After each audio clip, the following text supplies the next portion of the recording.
তীব্র দাবদাহের মধ্যে পথ চলতি সাধারণ জনগণের মধ্যে শরবত বিতরণ করল বিশালগড় ব্যবসায়ী সমিতি।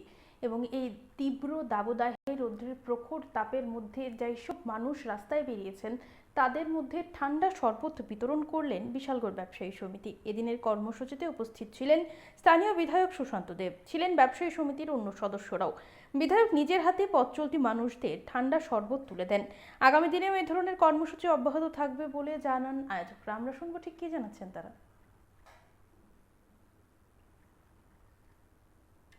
আজকে প্রচণ্ড রোদ্রের তাপ অর্থাৎ প্রচণ্ড দাবদাহের কারণে আমরা বিশালগড় ব্যবসায়ী সমিতির তরফে বিশালগড়ের জনপ্রিয় বিধায়ক সুশান্ত দেবের প্রতি অনুপ্রাণিত হয়ে আমরা বিশালগড় বাজারে পথ চলতি মানুষ এবং ক্রেতা বিক্রেতার মধ্যে আমরা ঠান্ডা পানি বিতরণ করছি এবং আগামী 1.5 ঘন্টা চলবে, যাতে করে পথ চলতি মানুষ এবং ক্রেতা বিক্রেতারা এই প্রচণ্ড দাবদাহের কারণে তৃপ্তি পায়।